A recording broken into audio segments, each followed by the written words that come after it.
পরীক্ষা পে চর্চাতে পরীক্ষার্থীদের উদ্দেশ্যে কি বলছেন প্রধানমন্ত্রী, সরাসরি দেখুন। अच्छा भाई, मैं आपसे कुछ सवाल पूछना चाहता हूँ। आपने मुझे बहुत सवाल पूछे। लाइफ टाइम मोमेंट रहेगा, मैं कभी नहीं भूलूंगा इस। चलिए आप शुरू करते हैं। 1 2 3।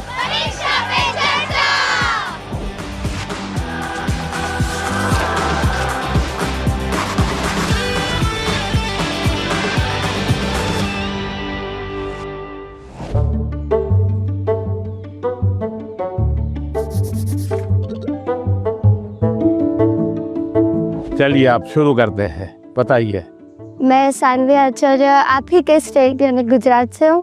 मेरा पहला सवाल ये है कि पेरेंट्स भी हमारी चिंता करते हैं, टीचर्स भी हमें सपोर्ट करते हैं, लेकिन मेन इशू तब आ जाता है कि टीचर्स हमें पढ़ाई का एक अलग पैटर्न सजेस्ट करते हैं, पेरेंट्स एक अलग तरह से बोलते हैं कि ये पैटर्न से पढ़ो, और स्टूडेंट्स में तो अलग ट्रेंड ही चल रहा होता है। तो उस समय हम कंफ्यूज हो जाते हैं कि कौन सा पैटर्न सही है।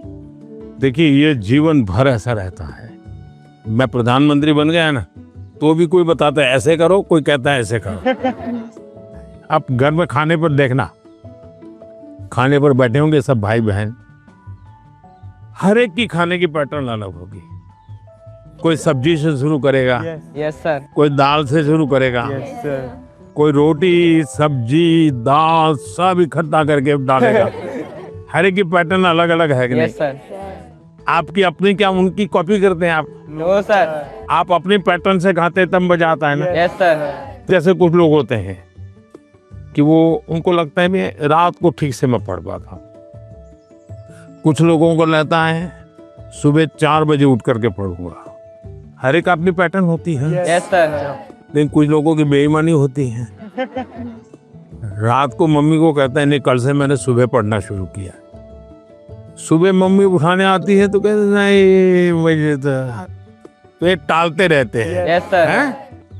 पहली बात है, आप अपनी जो पैटर्न है उस पर पूरा भरोसा करो, लेकिन जो पैटर्न के लिए सुझाव देते हैं उसको ध्यान से सुनो, समझने की कोशिश करो, और उसमें आपको लगता है यार मेरी पैटर्न तो है, लेकिन ये चीज मैं अगर जोड़ दूं तो अच्छा होगा। लेकिन किसी के कहने पर मत जोड़ो, अपने अनुभव से जोड़ो। अब जैसे परीक्षा पे चर्चा मैंने जब शुरू किया तब एक पैटर्न था, अब धीरे धीरे मैं उसमें इम्प्रूव करता जा रहा हूँ, यस सर। बदलता जा रहा हूँ। इस बार मैंने अलग अलग राज्यों में भी किया, तो मैंने भी अपनी पैटर्न बदली, लेकिन मूल पैटर्न को छोड़ा नहीं। Yes sir. उनका नेचर भी बहुत अच्छा था, वो बहुत फ्रेंडली थे, वो हम सब बच्चों के साथ भी एकदम घुल मिल गए थे। प्रधानमंत्री जी ने हमें बताया कि हमें सभी का पैटर्न सुनना है, सभी में से कुछ कुछ गुण लेना है, हमें हमारा पैटर्न में ही फोकस करना है, सबका कुछ अच्छा अच्छा गुण हमें लेना है, और वही पैटर्न हमें धीरे धीरे आगे बढ़ाना है। नर्मदे यार सर। नर्मदे यार। सर मेरा नाम आयुष तिवारी है। सर तो मेरा प्रश्न यह है कि अक्सर कई बार हम स्कूल या टीचर की स्पीड से मैच नहीं कर पाते, और जो छूट जाता है हम उसे कवर करने के चक्कर में आगे के चैप्टर्स भी मिस करते जाते हैं और हम पीछे रह जाते हैं। तो इस सिचुएशन में हम कैसे अपने उसको मैनेज? आपकी टीचर के खिलाफ शिकायत है? No sir. लेकिन आपने बड़ी चतुराई से टीचर के खिलाफ अपनी कंप्लेंट बता ली, तो मैं जवाब टीचर के लिए देता हूँ। Yes sir. हाँ? टीचर का प्रयास रहना चाहिए कि स्टूडेंट की ये स्पीड है, एक कदम ज्यादा स्पीड मेरी रहेगी, ज्यादा नहीं। हमारा लक्ष्य ऐसा होना चाहिए जो पहुंच में हो लेकिन पकड़ में ना हो। Yes sir. Sir exam warrior में भी लिखा है मंत्र 26, goal should be with in reach but not easily achievable. वाह, सब याद रखते हैं आप लोग। लेकिन 50 कदम आगे चला जाएगा तो स्टूडेंट कहेगा भाई ये तो चला गया, मेरा काम नहीं है। जैसे किसान खेत को जोतता है ना, स्टूडेंट के मन को जोतना चाहिए। इसका तरीका क्या है? मान लीजिए जनवरी के तीसरे सप्ताह में वो हिस्ट्री का ये पार्ट पढ़ाने वाले हैं, तो जनवरी 1 तारीख को बता दें कि भाई पहले वीक में हिस्ट्री का ये पार्ट पढ़ाऊंगा, दूसरे वीक में हिस्ट्री का ये पार्ट पढ़ाऊंगा, तीसरे वीक में हिस्ट्री का ये पार्ट पढ़ाऊंगा। तो आपको पता है कि आने वाले 3 सप्ताह में ये 3 विषय आने वाले हैं। फिर वो कहेगा ऐसा करो, आप मैं पढ़ाऊँ उसके पहले पढ़ना शुरू कर दो, पढ़ करके आओ, किसको पूछ के आओ, यस सर। हाँ गूगल पे जाके कुछ करना है तो वहाँ करके आ जाओ। Yes sir.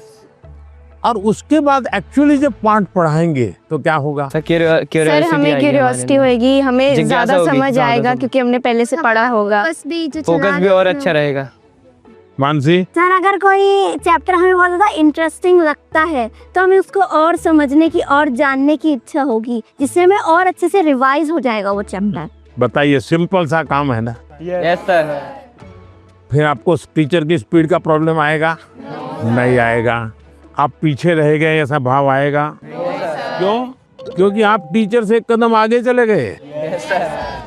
मन को जोतो, फिर मन को जोड़ो, और फिर आपको पढ़ाई के जो विषय रखने हैं रखो, तो आप स्टूडेंट को हमेशा सफल पाओगे। हर किसी को अवसर नहीं मिल पाता कि पीएम माननीय प्रधानमंत्री से स्वयं आमने सामने बैठकर उनसे सवाल पूछकर उनसे अपनी बातचीत शेयर कर पाए। उन्होंने बताया कि हम टीचर से 2 कदम पीछे होने की बजाय 2 कदम उनसे आगे रहें, तो हम उनसे पीछे रह ही नहीं सकते।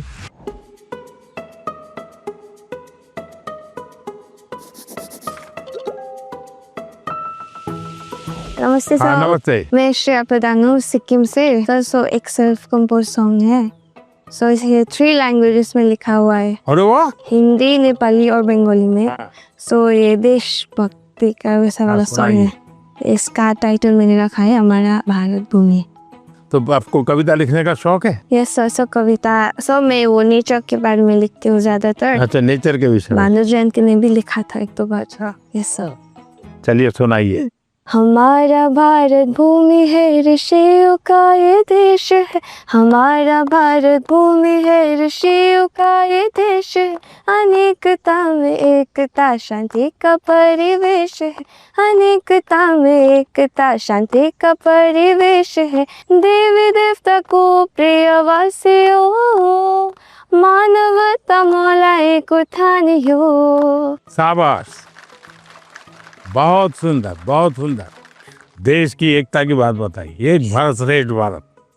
मानसी, तुम्हें तो आता होगा बेटा कुछ गाना? Yes sir. कौन सा मैं भी गाओगी, गाना बताओ। सुनाना चाहती हूँ। हाँ सुनाओ। सर ये गाना मेरी मदर ने लिखा है और ये गाना जो है ये स्टूडेंट्स को डेडिकेटेड है। अच्छा सुनाओ। बढ़ता चल तू बढ़ता चल, करता चल कुछ करता चल, सारी दुनिया तेरे पीछे मुश्किलों से लड़ता चल। सारी दुनिया तेरे पीछे मुश्किलों से लड़ता चल। बढ़ता चल तू आगे बढ़ता चल। वाह, शानदार। आपकी माता जी को मेरी बधाई दे देना। Sir thank you sir. बहुत इंस्पायरिंग लिखा है माँ ने। सर मेरा यूट्यूब चैनल और फेसबुक पेज और इंस्टाग्राम भी है। अच्छा, यस सर। मेरे फेसबुक पेज में फॉलोअर्स हैं 1.5 लाख। 1.5 लाख। बहुत ज़्यादा मज़ा आया मेरे लिए। ये बहुत ज़्यादा बड़ी और गर्व की बात है कि मैं उनसे मिली। आइए सब लोग बैठ जाइए।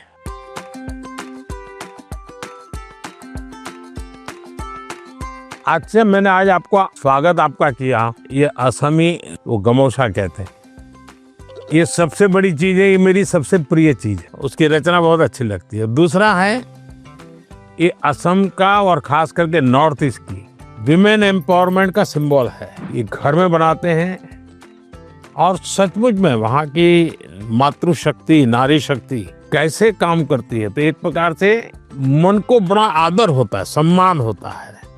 तो मेरा मन कर गया इन बच्चों को मैं आज असम का गमोशा दूंगा।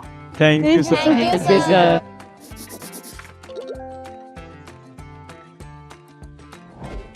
मेरा नाम सबावत वेंकटेश है। हाँ वेंकटेश गारू, बताइए। तो सर अभी मुझे है ना टेक्नोलॉजी और रोबोटिक्स में बहुत इंटरेस्ट है।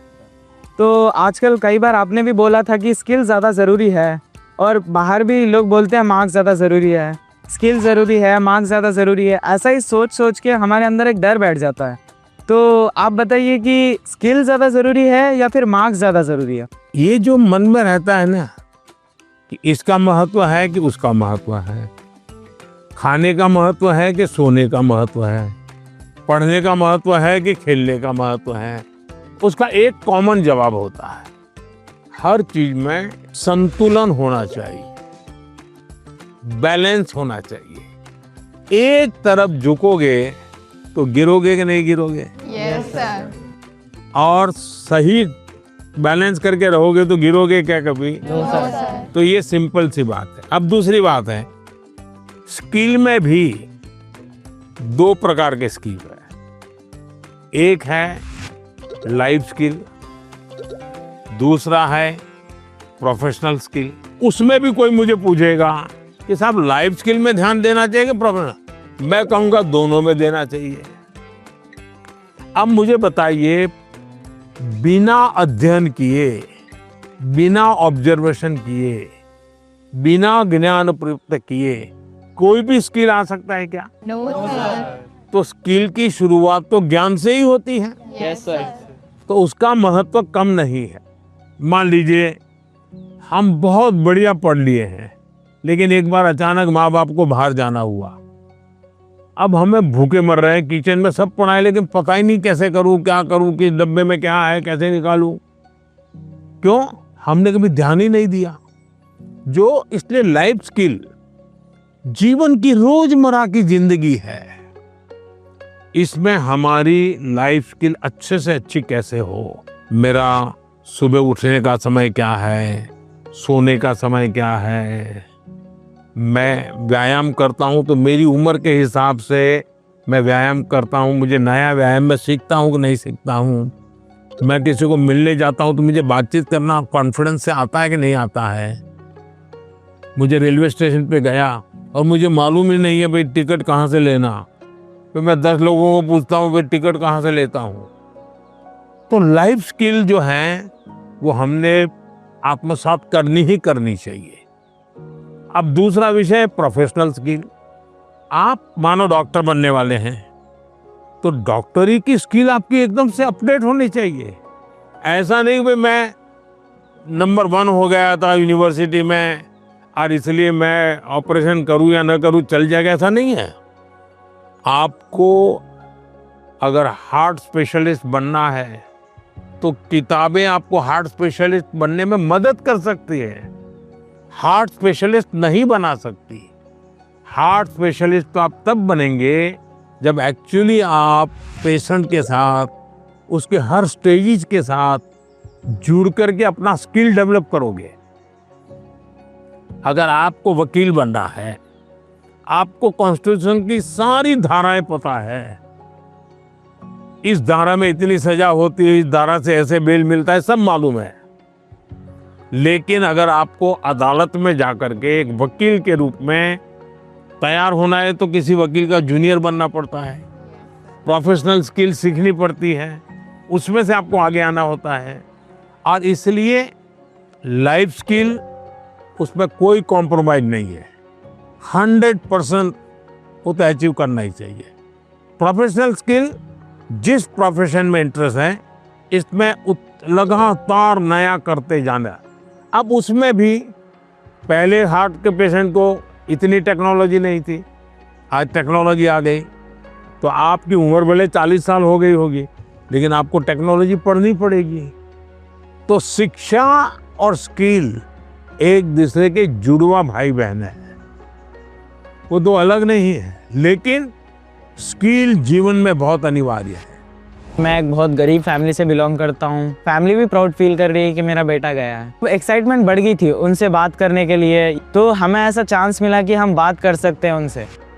जैन सर। सर मेरा नाम मेमोता के शाम है, मैं सैनिक स्कूल इम्फाल मणिपुर से आई हूँ। सर आप बचपन से मेरी एक बहुत बड़ी इंस्पिरेशन रही है और मेरा जन्मदिन भी आपके साथ ही आता है। अच्छा, मुझे अभी एक नेता ने फोन किया था मेरे जन्मदिन पर, है 17 सितंबर को, तो उसने मुझे कहा कि आपके 75 हो गए, बोले अभी 25 बाकी है। मैंने कहा तो मैं जो बीता है उसको गिनता नहीं हूँ, जो बचा है उसको गिनता हूँ। और इसलिए जीवन में मैं आपको भी कहता हूँ, बीता है उसकी गिनती में समय बर्बाद मत कीजिए। जो बचा है उसको जीने के लिए सोचिए। अच्छा बताइए। सर मेरा आपसे ये प्रश्न है कि सर हम बोर्ड्स एग्ज़ाम या फिर कोई स्कूल के एग्ज़ाम के प्रिपरेशन करते समय पिछले कुछ सालों के क्वेश्चंस देखते हैं और हम ये अपने आप तय कर लेते हैं कि कौन सा टॉपिक ज़्यादा सही रहेगा, कौन सा ज़रूरी है, और कुछ हम सोचते हैं कि मार्क्स कम है एग्जामिनर का, यहाँ पे फोकस नहीं होगा तो हम छोड़ देते हैं। क्या ऐसा करना सही है? कभी कभी आपने देखा होगा अखबार में हेडलाइन आ जाती है कि इस बार पेपर बहुत भारी था, बच्चों को बहुत तकलीफ हुई। ये क्यों होता है? सिलेबस के बाहर का होता है क्या? No sir. लेकिन आपको भारी क्यों लगता है? क्योंकि आपने वो 10 साल की पैटर्न के जो 3, 4, 5 साल एक एक विषय के सवाल है उसी पर ध्यान केंद्रित किया।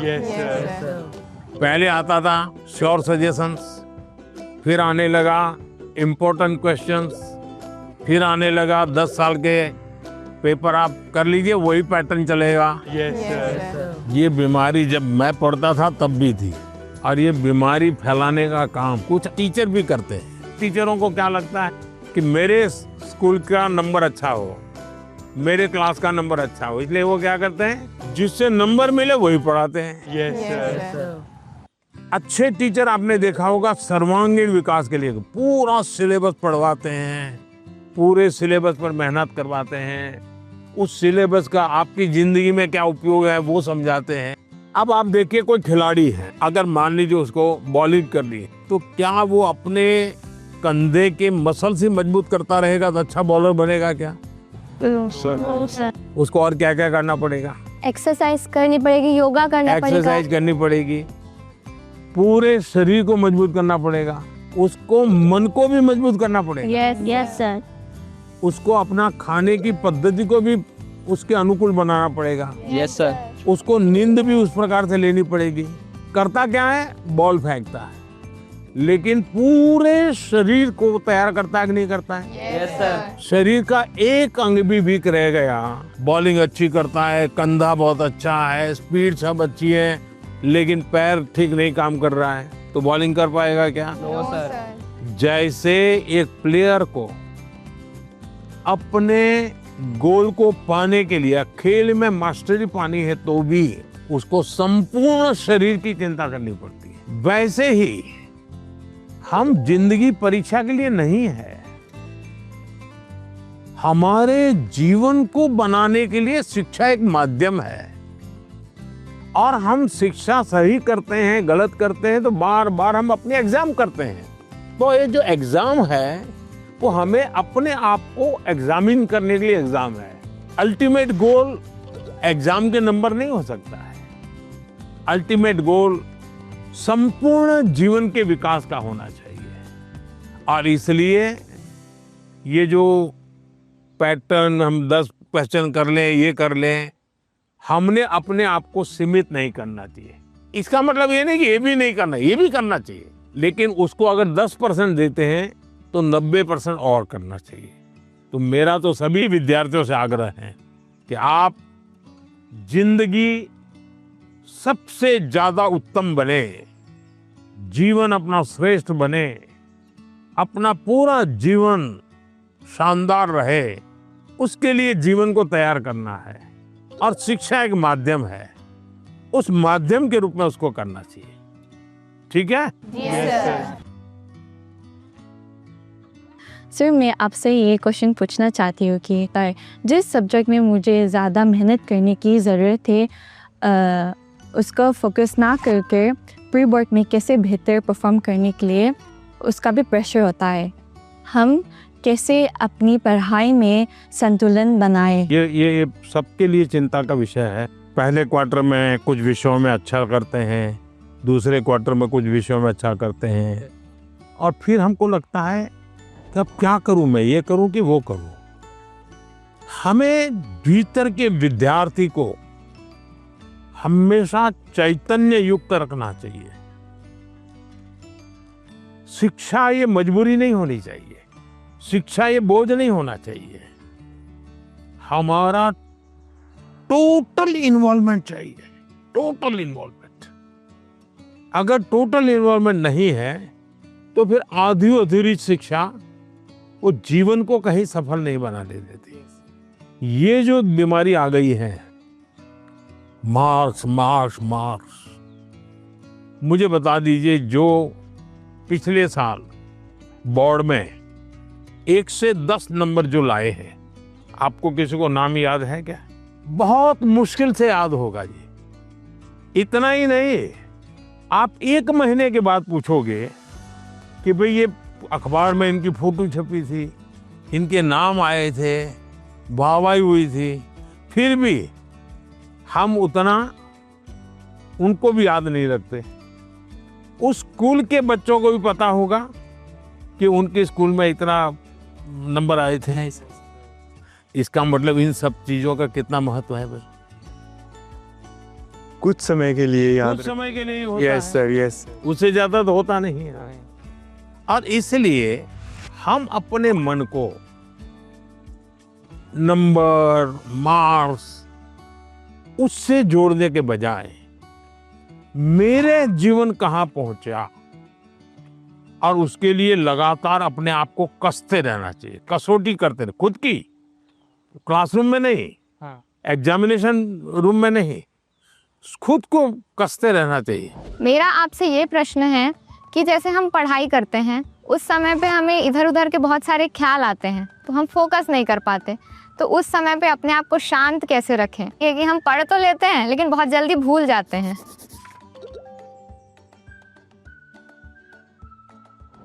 अब जैसे आज यहाँ आप आए हैं, आज से 25 साल के बाद कोई आपको आज के इस कार्यक्रम के विषय में को पूछेगा तो क्या होगा? भूल जाएंगे कि याद रहेगा? याद रखिए सर, ये बहुत यादगार रहेगा। सर ये बहुत स्पेशल मोमेंट है जो हम आपसे मिल रहे हैं।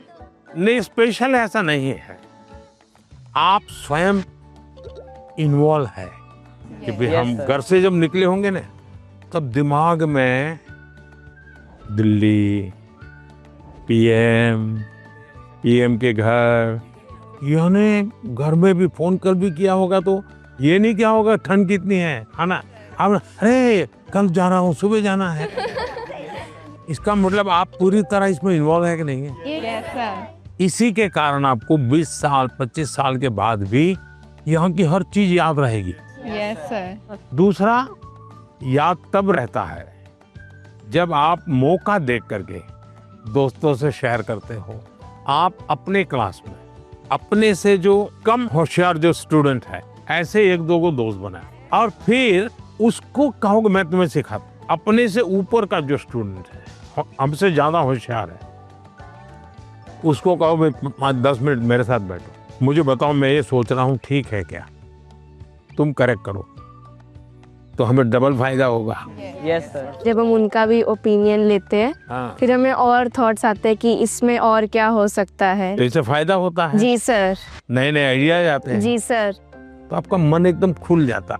जब मैंने उनसे क्वेश्चन पूछा, मैंने डायरेक्ट इंटरेक्ट किया उनसे और उन्होंने मुझे सेटिस्फैक्ट्री आंसर दिया, तब ऐसा लग रहा था कि we are living our dream, क्योंकि यहाँ आना सबके उसमें नहीं रहता, सबकी किस्मत में नहीं रहता। So I am feeling that I am very fortunate. सत श्री अकाल। सत श्री अकाल। मेरा नाम एकम कौर है, मैं पंजाब से आई और मेरा आपसे ये प्रश्न है कि जो 12वीं कक्षा के स्टूडेंट्स होते हैं वो अपने बोर्ड्स के एग्ज़ाम के साथ जो कंपटीशन एग्ज़ाम्स होते हैं उसकी भी तैयारी करते हैं, क्या ये सही है? क्योंकि उन दोनों एग्ज़ाम्स के जो एग्जामिनेशन पैटर्न होता है वो बहुत अलग होता है और वो एग्ज़ाम्स आते भी सेम टाइम पे हैं। ये चिंता आपकी सही है। एक ही समय में दो मान लीजिए क्रिकेट का खेल खेल रहा है, उसी समय उसको फुटबॉल का भी मैच में जाना है, तो उसको लगता है कि मैं क्रिकेट के लिए मेहनत करूँ कि फुटबॉल के लिए। Yes sir. मेरा आग्रह रहेगा तो आपको पहली प्रायोरिटी 12th को देनी पड़ेगी। लेकिन अगर हमने एक विद्यार्थी के रूप में जो मेरे उम्र से मेरे क्लास से जुड़े हुए सिलेबस को आत्मसात किया है, तो कॉम्पिटिटिव एग्जाम उसके लिए अलग मेहनत नहीं करनी पड़ेगी। Yes sir. ये बाय प्रोडक्ट होगा। कुछ माँ बाप को क्या रहता है, इस उम्र से पहले ये हो जाना चाहिए। Yes sir. तो मैं माँ बाप से कहूँगा उनकी क्षमता, योग्यता, रुचि के अनुसार कि बच्चों को खिलने दो।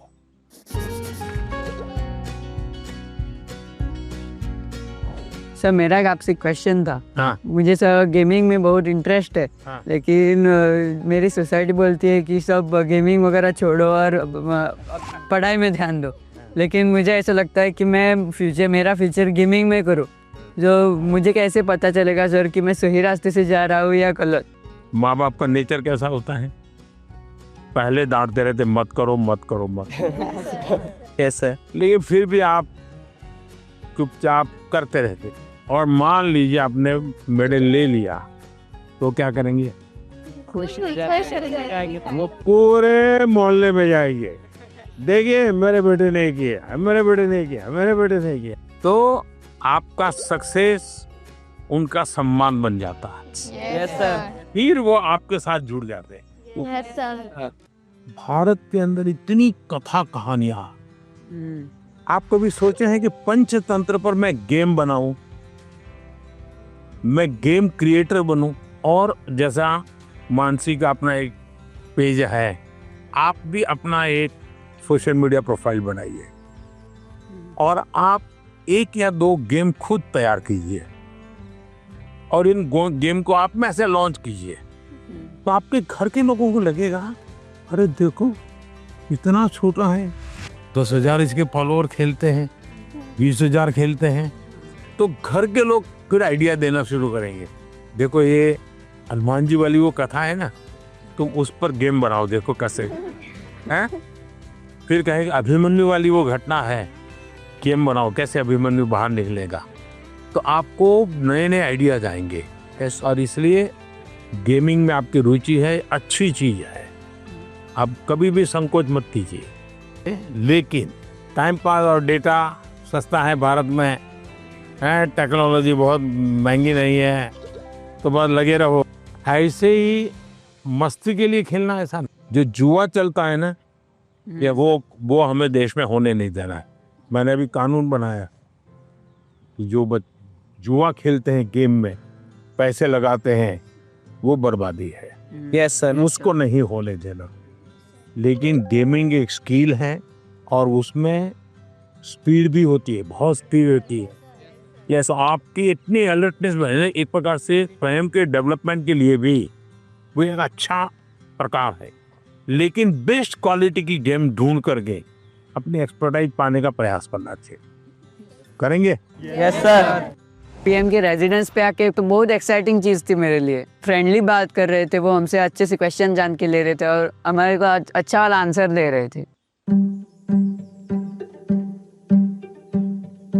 नमस्ते सर। नमस्ते। सर हमें ना पहले एग्जाम से स्ट्रेस होता था, बहुत चिंता होती थी, और ये बुक पढ़ के हमने हमारी चिंता को भगा दिया है। इसी के लिए हमने सबने कोट लिखे हैं। I used to be scared of exam, but now it is my friend मैत्री in गुजराती। मतलब पहले जो था ना, हमें बाकी को देखने में डर लगता था कि भाई वो कैसे पढ़ रहा है, वो कैसे पढ़ रहा है। लेकिन एग्जाम वॉरियर पढ़ने के बाद याद आया कि मेरा टेक्निक जो है वो सबसे डिफरेंट है और मेरा टेक्निक मुझ में काम करेगा। Sir I used to be scared of discipline but not, I don't have any fear. Sir मैंने लिखा है I use to be scared of time management but it is my friend now. Sir मैं बचपन से, मतलब मुझे हमेशा घर वाले, स्कूल वाले, दोस्त, मतलब मैंने हमेशा टाइम मैनेजमेंट में ही स्ट्रगल किया है। मुझे हर कोई बोलता है हर काम जल्दी कर, तो टैलेंटेड है, तुझे आइडियाज आते हैं, बट तो टाइम पे नहीं करती है, वही तेरा सबसे बड़ा प्रॉब्लम है। तो सब मैंने एग्जाम वगैरह से सीखा है। मैं रोज सुबह जल्दी उठूंगी। मैं एक सिंपल और रास्ता बताता हूँ। रात को आप जब सो जाए ना, उसके पहले डायरी में लिखो कि कल मुझे जो बिल्कुल करने ही करने ऐसे कौन से काम, और दूसरा फिर आज जो लिखा है तो दूसरे दिन टैली करो, हुआ कि नहीं हुआ, और टिक मार करो। कल मैंने लिखा था कि मैं आज 5 काम करूं, लेकिन 3 ही किया, तो टिक मार करो, 2 रह गए। फिर सोचो 2 कौन रह गए। मैंने दोस्तों के साथ फोन पे ज्यादा बात कर ली। एक टीवी सीरियल था तो मैं 30 मिनट उसमें लगा दिया। तो आपको खुद को लगेगा हाँ ये मैं समय बचा सकता। कभी कभी क्या होता है, हमें पता ही नहीं होता है कि हम समय कैसे बर्बाद करते। जीवन में अगर टाइम मैनेजमेंट सीख ली और समय का प्रोडक्टिव यूज सीख लिया, तो आप देखिए आप कभी भी प्रेशर नहीं लगेगा, थकान नहीं लगेगी। अब जैसे मैं हूँ, इतने सारे काम होते हैं, लेकिन मुझे टेंशन नहीं है, क्योंकि मुझे बहुत पहले से ही एक प्रकार से समय का सही उपयोग करने की आदत बन गई। I used to think the Max is the ghost, but now I am the ghost. मेरे बचपन पे मैक्स को देखकर इतना डरा कि वो जैसे भूत, पर अब मैं इतना नज़दीक गया हूँ कि अब मैक्स को छोड़कर नहीं रह पाता। अच्छा, इतना बड़ा चेंज आया। आपने वैदिक मैथमेटिक्स देखा है? नहीं। ऑनलाइन वैदिक मैथमेटिक्स के क्लास चलते हैं, क्योंकि वो जादू के खेल की तरह, अगर थोड़ा उसमें रुचि लेंगे तो आपको बहुत मजा आएगा, और अपने दोस्तों को भी मैथ्स के उस प्रकार के गेम दिखा सकते हो, तो आपकी रुचि और बढ़ जाएगी। Yes sir, I used to be scared of exams, but it is my friend now. Exam जब डेट शीट आए तो बहुत डर लगता था कि अब एग्ज़ाम में क्या होगा। ये फिर ये एग्ज़ाम वॉरियर बुक का आपकी इसका पहला मंत्र ये है कि परीक्षा को हमें उत्साह या उमंग की तरह लेना चाहिए, उत्सव की तरह लेना चाहिए। आपकी पढ़ के उससे मेरे को काफ़ी मोटिवेशन मिला। कभी कभी आपको जो समस्याएं आती है ना, वो घर में से ही आती है, तो जो चीज़ इसमें से आपको काम आई है, वो चीज़ें उनके काम भी आएगी। कम से कम आपके परिवार के जो बड़े लोग हैं ना, उनके साथ परीक्षा पे चर्चा पढ़ने के लिए कहिए, उसकी चर्चा कीजिए। Yes sir. और कोई मंत्र है तो खास लाइन करके बताइए, देखिए ये पीएम ने ये कहा है, तुम पढ़ो। सर मेरी मम्मी ने सारे मंत्र पढ़े और मम्मी बहुत खुश हुई। देखिए आपकी ताकत बढ़ गई। I used to be Scared of low marks, but now it is my friend.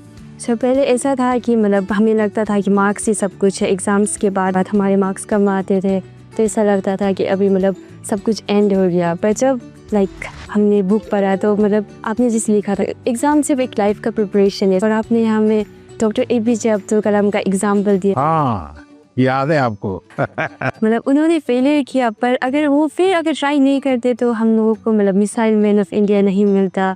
तो उसके बाद मुझे सीख मिला है कि एग्ज़ाम के मार्क्स कुछ नहीं है, मतलब अगर हम लोग फिर ट्राई करेंगे तो और अच्छा और बेहतर कर सकें। अच्छा, अभी तुम्हारा टेंशन कम हो गया, तब कोई नई चीज सीखने का मन करता है? Yes sir. गाना सीखूं, बजाना सीखूं, ऐसा कोई नया विचार है? पेंटिंग सीखूं, यस सर। ऐसा समय मिला तो कर रही हो? हाँ सर, अब मतलब पोएम लिखता है। पोएम लिखता है? अच्छा, स्टार्ट करेगा। हाँ।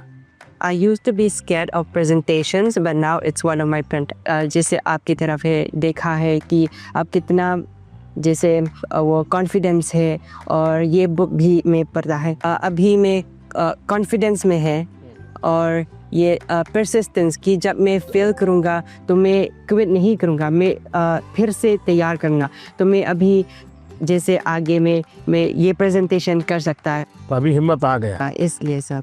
मान लीजिए फुटपाथ पर गरीब महिलाएं सामान बेच रही हैं, और इतने में कोई झगड़ा हो गया, तो वो गरीब महिला जिसने कभी टीवी को जवाब नहीं दिया, आपने देखा होगा वो कितना बढ़िया इंटरव्यू देती है।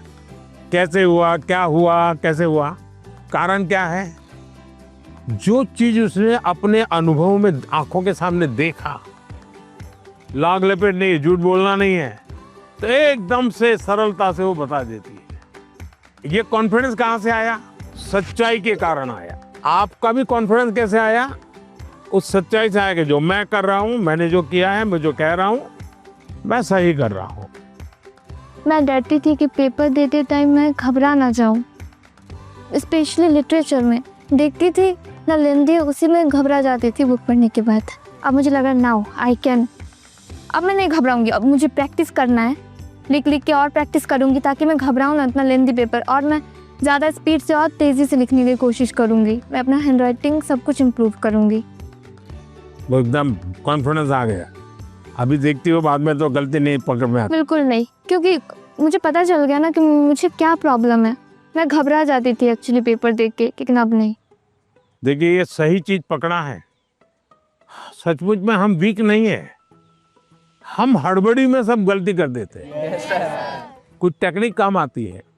मान लीजिए ऐसा पेपर है ना, चुपचाप 30 सेकंड ऐसे बैठिए और एकदम गहरी सांस लीजिए। सांस ऐसे लीजिए एकदम सीना फूल जाए, इतना जितना भर सकते हैं भरिए, और फिर धीरे से उसके सांस को निकालिए। आपका मन एकदम से अलग हो जाएगा। फिर उसकी ओर देखिए तो आपको नई चीज हाथ लग जाएगी, सही चीज हाथ लग जाएगी। नहीं आता है इसलिए गलती होना अलग बात है, लेकिन आता है और गलती होगा ऐसा कभी नहीं होगा। नमस्कार सर, जय गुरु नमस्कार। शंकर। मेरा नाम मृदुमलय बर्मन है। तो सर मेरा क्वेश्चन ये है कि छोटे घर, शोर और कामकाज के बीच मतलब पढ़ना अक्सर थोड़ा मुश्किल हो जाता है। और अगर माता पिता हमारे सपनों को उतना सपोर्ट नहीं करते, उतना गंभीरता से नहीं लेते, तो अब हम क्या कर सकते? देखिए मैं बताता हूँ, मैंने एक वीडियो देखा था सोशल मीडिया पे जो मेरे मन को छू गया था। एक पिताजी बैलगाड़ी में अपना जो रोजी रोटी कमाने के लिए कुछ सामान लेकर के जा रहे थे और उनका बच्चा उस बैलगाड़ी में सामान भरा पड़ा था, ऊपर कहीं सामान के ऊपर बैठा हुआ था, लेकिन क्या कर रहा था, वो अभी किताब पढ़ रहा, यानी वो कंफर्ट की चिंता नहीं कर रहा।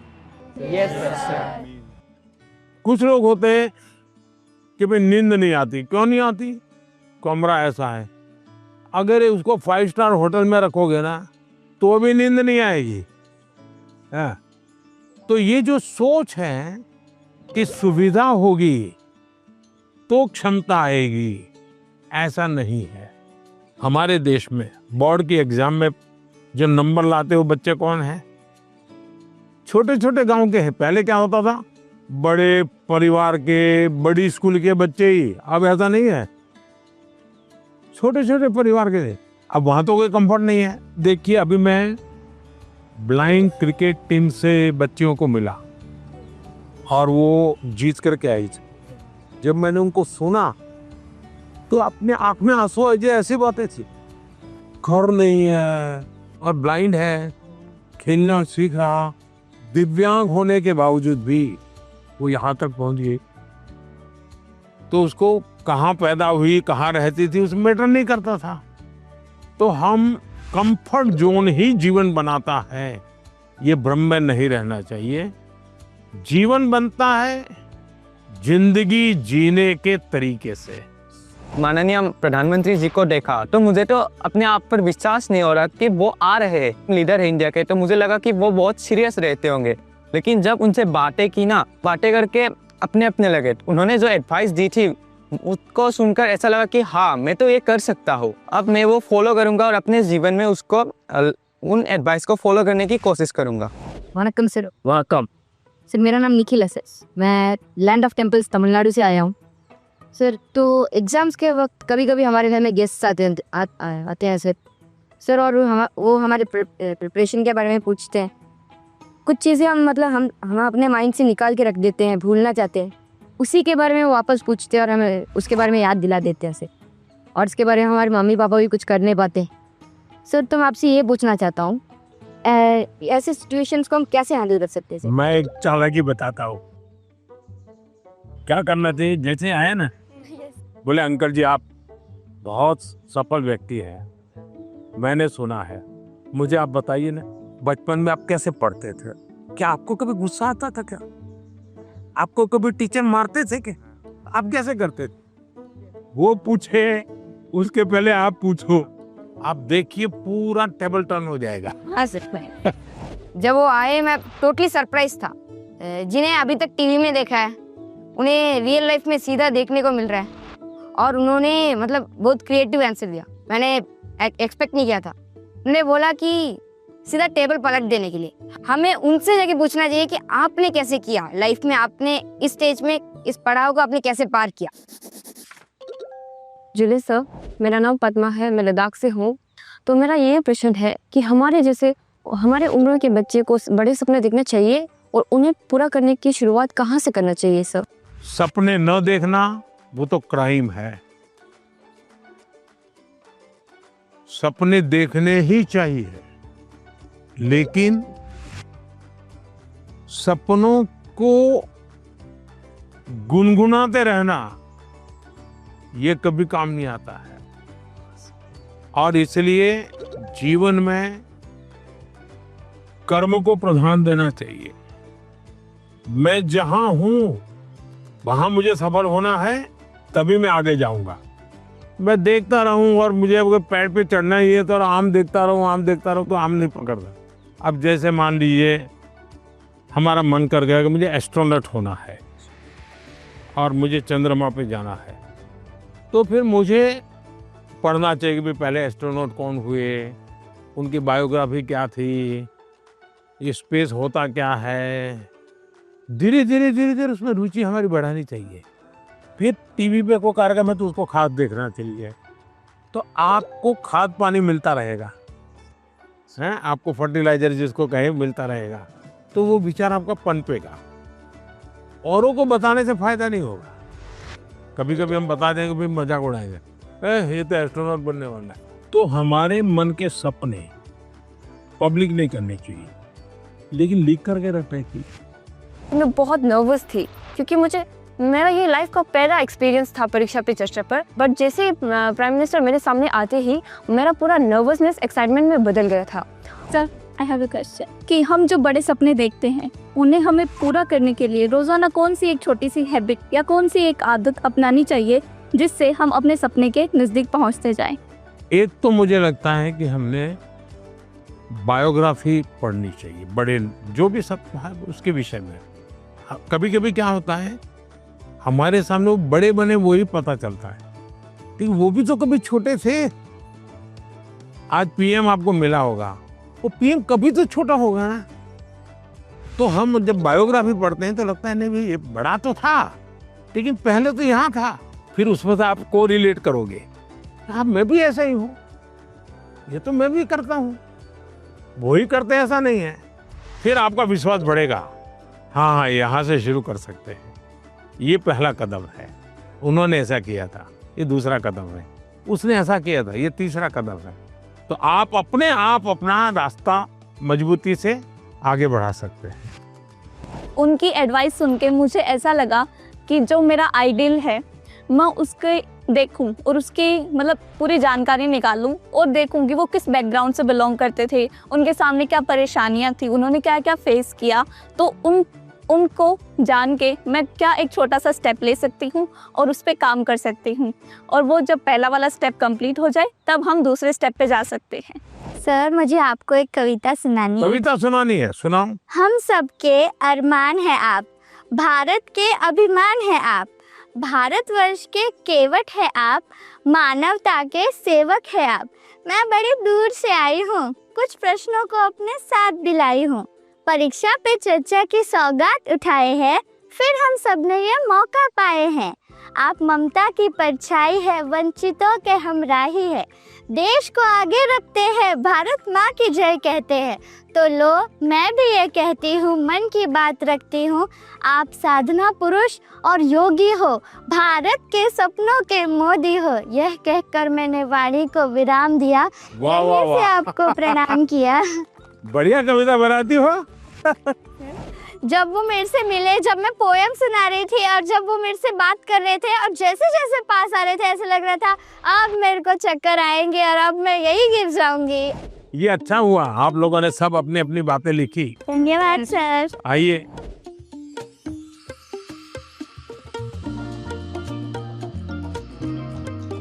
अच्छा भाई मैं आपसे कुछ सवाल पूछना चाहता हूँ, आपने मुझे बहुत सवाल पूछे।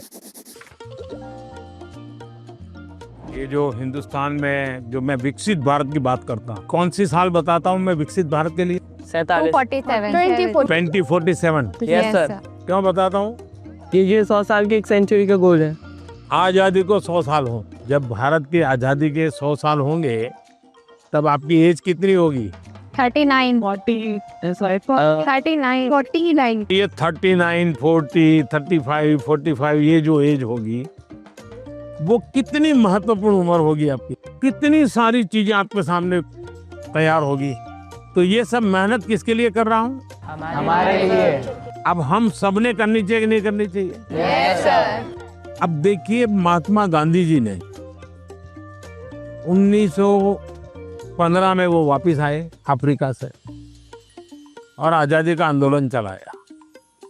तो 15 से 47 तक आजादी आजादी लगे रहे कि नहीं लगे रहे?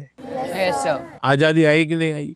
Yes sir. भगत सिंह जी फांसी के तख्त पर चढ़ गए, यस सर। छोटी आयु में चढ़ गए, लेकिन आजादी का सपना बो करके गए कि नहीं गए? Yes sir. हर दिलों में हर नौजवान को आजादी के लिए जीने के लिए सिखाया कि नहीं सिखाया? Yes sir.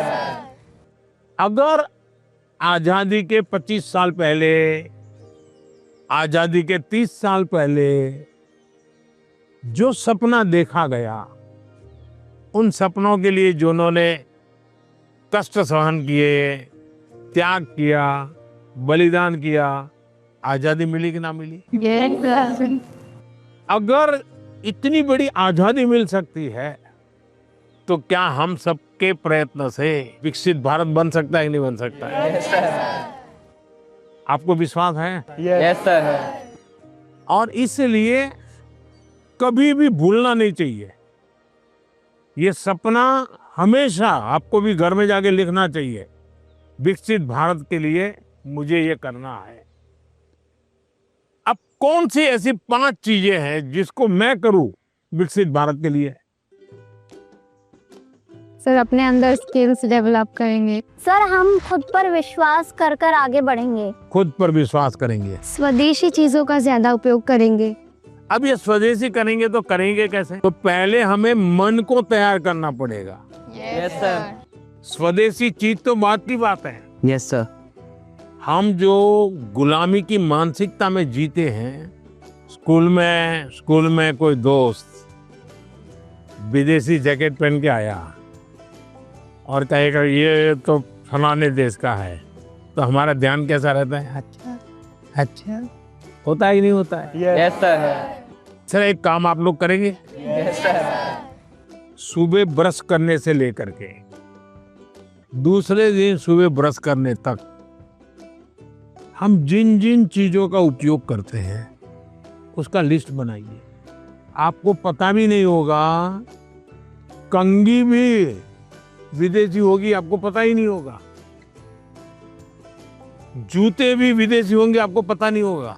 एक बार आपको लिख करके देखना चाहिए, चलो भाई इस महीने में ये 10 चीजें पुरानी हो जाएगी, अब नई इंडियन लाएंगे। अगले महीने ये 10 पूरी हो जाएगी, इंडियन लाएंगे। तो 1 साल के भीतर भीतर सब विदेशी चीजें निकल जाएगी, इंडियन चीजें घर में आ जाएगी।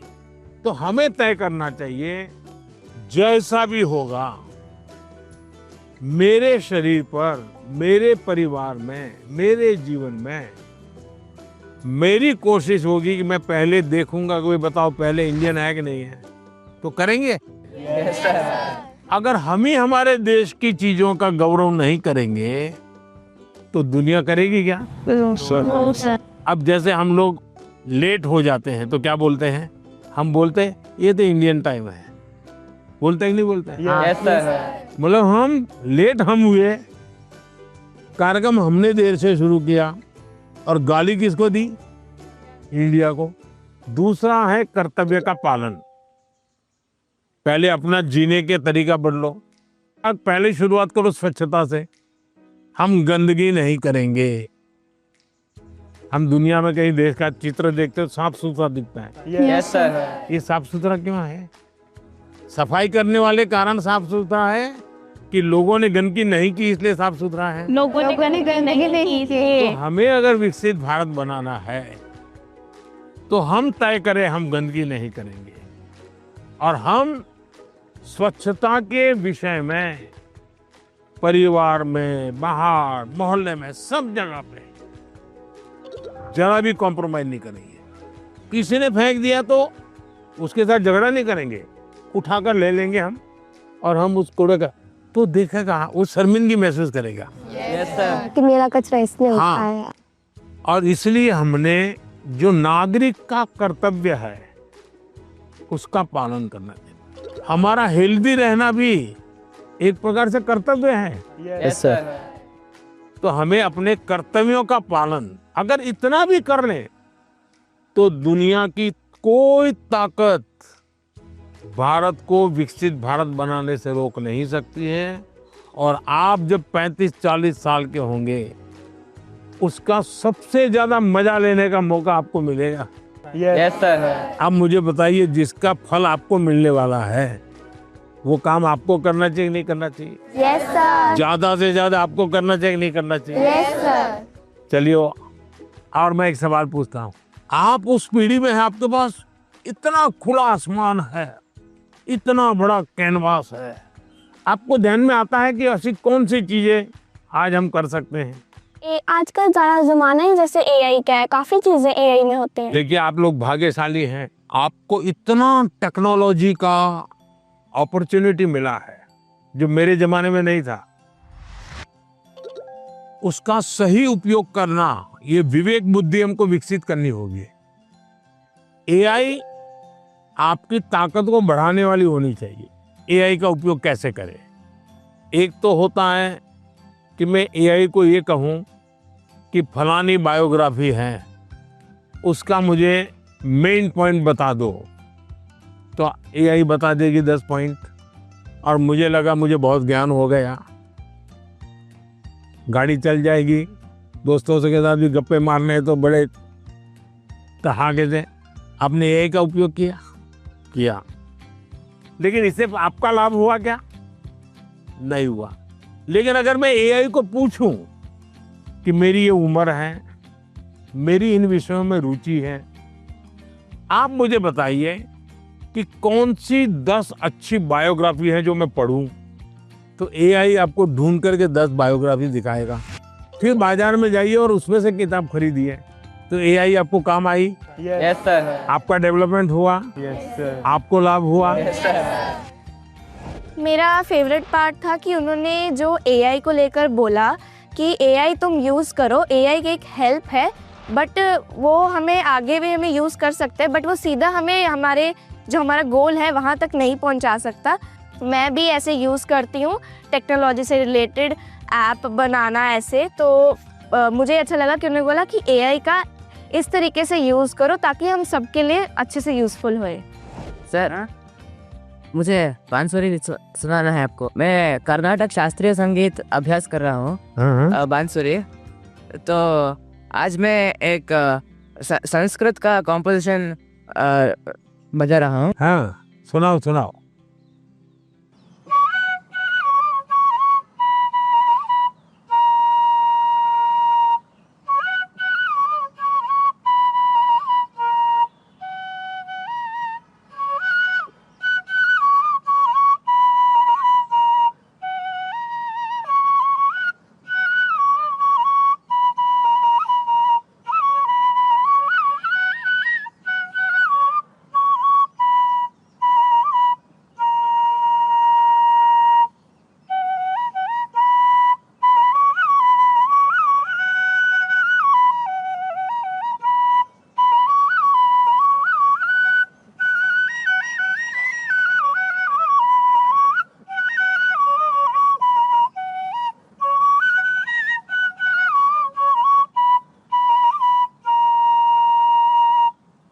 वाह, चलिए, बहुत बहुत धन्यवाद आप लोगों का। सर, मैंने ना एक आपका स्केच बनाया है। अच्छा। आप दिखा सकती हूँ प्लीज? कहाँ है? सर, ये मैंने आपके लिए बनाया है। क्या बनाया बेटा? सर, हैंडमेड बुके बनाया है। अच्छा। ये पहाड़ में ट्रेडिशनल उत्तराखंड का है। ये टोकरी है, जैसे बसंत पंचमी आती है हाँ। तो इसमें हम सुबह उठते हैं और फूल तोड़ते हैं, फिर लोगों के घर घर पे डालते हैं। त्रिपुरा का famous Tripura Sundari. It was made by base coconut shell. So, and this is tea from our... वाह, चाय वाले को चाय। Sorry, it's organic. Organic T. तो बहुत अच्छी कविता लिखते हो, लगातार लिखती रहो। Yes, sir. अच्छा, आसाम का गबोशा। हाँ, शाबाश। हाँ, चलिए, बहुत बहुत धन्यवाद सबका, बहुत शुभकामनाएं। Thank you, sir.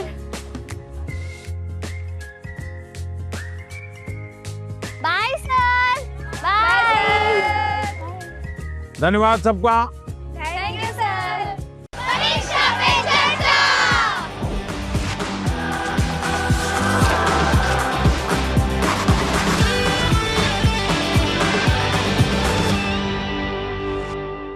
एबीपी आनंद, एगिए थाके, एगिए राखे।